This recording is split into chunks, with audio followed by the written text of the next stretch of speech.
একটা শেডে অবস্থান করতেছি। এটা মনিকো এগ্রো ফার্মের একটা ভেড়ার একটা শেড। এই ভেড়ার শেডের তারা ভেড়াগুলার কোন জায়গায় অবস্থায় রাখে।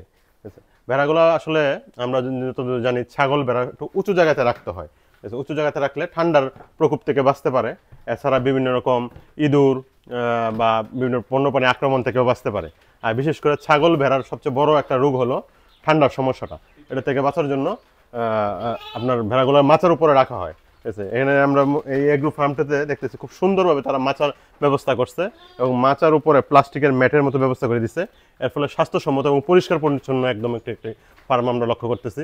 ভেড়া এখন যেহেতু দুপুরের টাইম, তারা ভেড়াগুলো তৃণভোজী প্রাণী হিসেবে ঘাস চারণ করে আসছে এবং বিশ্রামরত অবস্থা আছে। রোদ্রের প্রকোপটা বেশি থাকায় 2 ঘন্টা তারা রেস্ট নেবে, এরপর আবার এগুলাকে ছেড়ে দেওয়া হবে ঘাস খাওয়ার জন্য।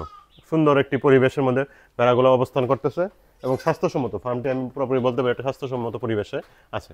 সকলকে পাশে থাকার জন্য ধন্যবাদ।